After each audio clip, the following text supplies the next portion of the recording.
SLERF. All right, let's have a look at SLERF.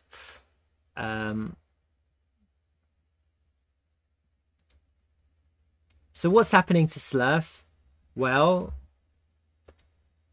I mean, look, guys, SLERF baffles me as much as anyone else. It's just that sometimes I have a clue.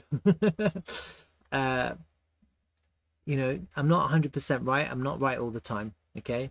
Sometimes I'm right. Sometimes I'm not. Am I right or wrong? I'm not sure. It's overcorrected, hasn't it? We've had a little bit of an overcorrection. We had a really nice bounce off my level for a really nice bounce. It was a 7% bounce off my 27-cent area. A 7% bounce off the area that I gave everyone is pretty good, right? 6.5, 7%. Yeah. And then we lost it. We lost it. So it wasn't the low. Could have been, but it wasn't the low. What's actually happened since then is not only have we lost it, we've actually come in here to test this weekly level on the pit, this top here. And we actually, at the moment, we're holding a higher low. At the moment, we're holding a higher low. So there's a lot of bullish signs of what I'm seeing, but we won't know for sure until we reclaim this area that we've lost. Okay, that's really what needs to happen next. We have to reclaim this area. We have to basically reclaim 27 cents or that area. If we reclaim that, I'll be a lot more confident about the correction here being over, because I'm not sure right now. I think we're almost at the end. Everything tells me that we're almost at the end. I'm looking at this ABC type move, and we've come into a really interesting area. It's a pocket of support, the 1272 extension through to the 1.414. You see, we're finding a little bit of resistance for a higher low, and we're getting a nice reaction. But the reality is, as always, we need to find strength. We need to just get back above here and find support here. We need to just turn this. So I'm not 100%, but I think this is the area. And on the higher time frame, I think the correction is coming to an end. Actually, now I can easily see the ABC. It's here. Look, it's ABC here, isn't it? So it's kind of overcorrected, hasn't it? Mahan is asking, below this area, the market makers got SLERF. Do you think they'll let the price drop? I think the market makers don't give a shit. Honestly, they're not fussed really. They're so loaded. They'll allow the price to drop if they want it, to destroy people who are leveraged. It's all about leverage when it comes to the market makers. If they see a token is over leveraged, guess what they're going to do? They're going to go after the leverage. That's what they do. So that's why I say I think avoid high leverage. Just go with really low leverage. Right now, SLERF, it went back to neutral and it's back up to slightly bearish again. So what does that mean? It means people are holding on to their leverage, or they're taking new leverage positions, you know. That's how market makers make money with leverage, by liquidations. Because what happened, you know, with liquidations, like I'm not sure if SLERF has liquidated anyone yet, but with liquidations you actually end up closing your position significantly worse than your liquidation point, and that's how not the spread, the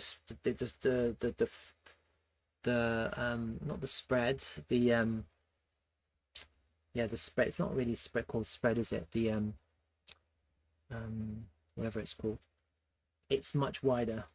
So you might have a liquidation point at 2555 here, or the pivot low here at 2536. But the reality is, if your liquidation triggers because the price comes here, then the market makers will actually probably sell your position at 24 down here or down here. And that's how they make their money. And who do they sell it to? Themselves. They sell it to themselves. Yeah. And then they just buy the price just bounces right back up. That's how they make their money. So really what it comes down to is I don't really think market makers care. But when it comes to technical analysis, I feel we have to hold this area for continuation. Yeah. I think we have to hold this area. I don't know what else to say.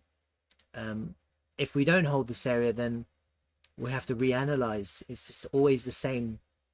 It just means that something else has happened that we didn't really predict, or we couldn't predict. And when it comes to this area to hold, it's never exactly to the dollar. It's always an area.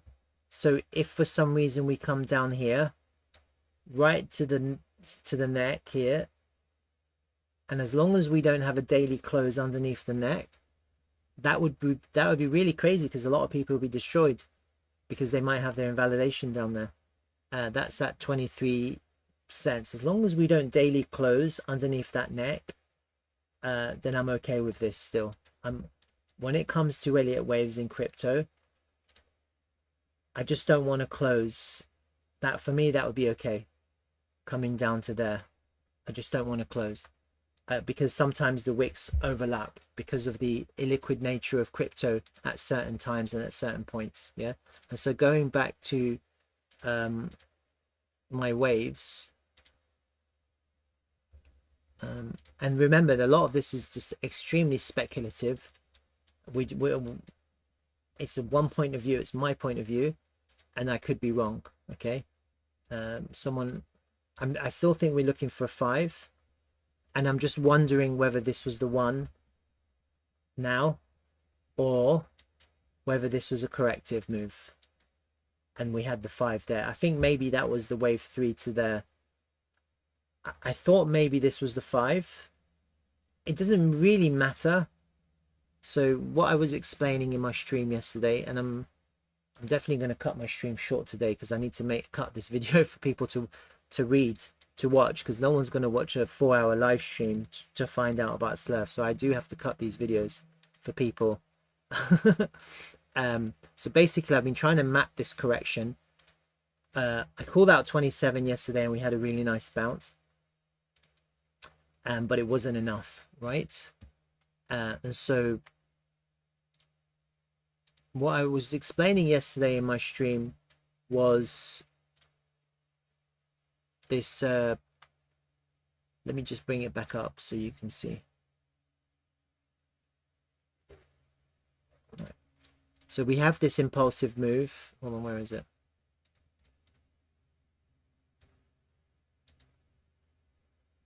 One, ABC, 2, 3. Now,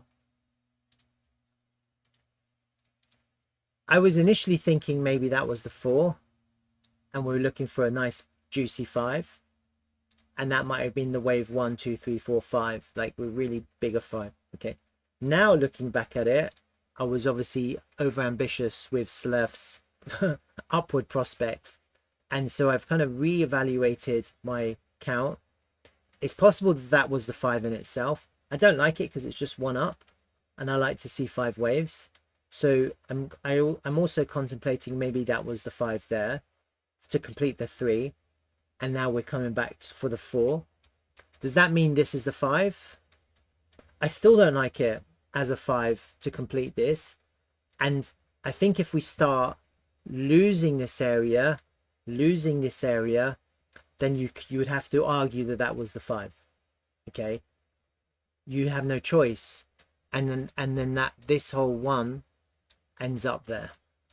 Okay, and then you're looking for a deep 4, like a 4, a 2, sorry, a 2 here, a higher time frame 2. You'd have no choice because the count has to be correct, and it's a lot easier to count backwards than to count forwards to try and preempt the future.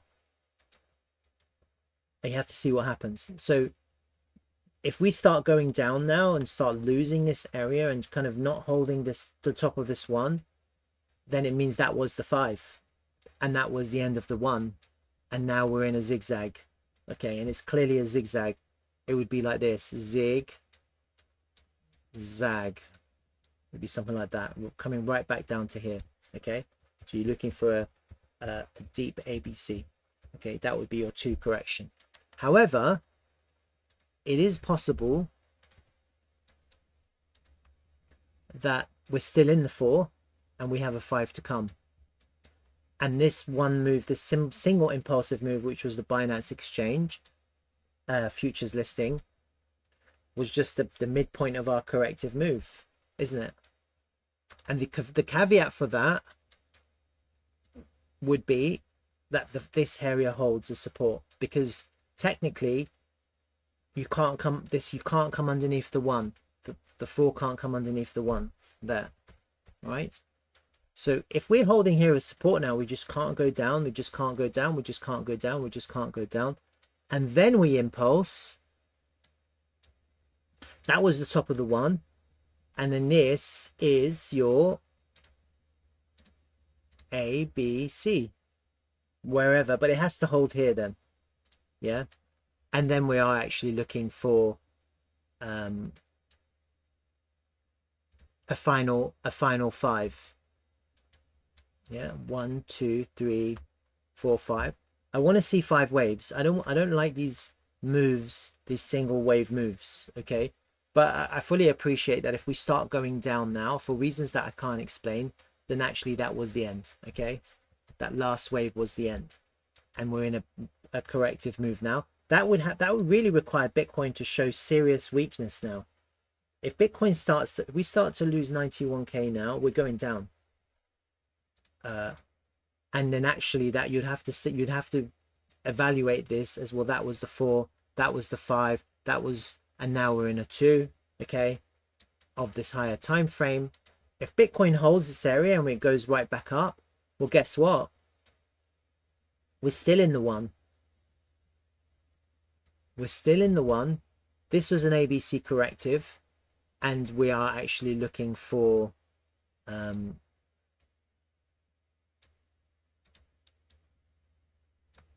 a 5, something like this. Okay, so there's options. We have a few options. Okay, and we want to see 5 nice, sharp, impulsive, similar to this, maybe even more vigorous. The fact of the matter is that this 3 was clearly bigger than this 1. So if this is some kind of ABC corrective here, and to hold here, it has to hold here. And like I said, I don't mind wicks coming down underneath this yellow line. I just don't want to see a close into the body of the daily. Yeah, so for me the daily is key. So the daily is much lower. So as long as the daily candles here don't close underneath the closes here, then I'd still be okay with this corrective move of this 4, just because it's crypto, and crypto likes to wick. As long as you close like that, then I'd still be okay with this corrective move being some kind of ABC. You'd have to see a 5 wave impulsive move to take us. I mean, it could be a shit 5, but I probably am expecting a good 5. Okay, just because of the nature of SLERF being nice and explosive. So this is the test. We have to see what happens next and where we find support. And this is an option. We have 2 options on the table. Has that completed the first wave? And that was the 5. And now we're just in a corrective move. If we are, we're going to lose this area and we're going down probably. Yeah. But we could just hold here. You know, the golden pocket is kind of there. We could wick down to the golden pocket if it gets slightly bearish for a short period of time. There's a nice big M here, isn't there? These are generally considered bullish, aren't they? These big M's, McDonald's. And I'd like to see the price hold here. That's kind of my SLERF viewpoint. And then if we do hold here, and if we do get an impulsive move, we have to see an impulsive move. We have to see a sign of strength. As I've explained to you guys, signs of strength for me are reclaiming lost levels. So at the moment we have this 886. Let's reclaim it. Let's just reclaim this 886. We've come down. We've cleared all of this Binance volume. Let's just start getting back above these levels. If we start seeing the price reclaiming, like actually probably, I mean, look, there's a little bit of a, yeah, the 86 and then the 786. If you start seeing levels being reclaimed, that's given me confidence of strength. But ideally what we want is an impulse, right? So could we get a little bit of strength, reclaim, then a pullback, and then your impulse? Yeah, you could, couldn't you? So I think once the market sees strength, then you're going to start getting a lot more interest in aggressively buying SLERF. And what I've noticed is that SLERF likes to lead Solana. Solana's been dumping like a motherfucker. So once we see strength on SLERF, you can also start longing Solana too, possibly. And then if we do find support here, if let's just imagine this is the pivot. I don't know. It could be. Then you're looking for a conservative target to finish this wave 5 at about 54 cents at the 618, just to go up and take those highs. And then you're correcting, you're back into a 2. So there's a lot of volatility to be had on SLERF, and I'm not seeing flat corrections. I just see a lot of ups and downs. Yeah, very volatile. So just make sure you are taking profit into these big levels when you see these corrections end and you start seeing the impulse. And when you start counting 5 waves, when you see the last wave, you count the last impulsive wave, the third impulsive wave, and you take your profits. Take your profits and wait for the correction. All right, that's what's happening with SLERF at the moment. Right, so I hope that helps.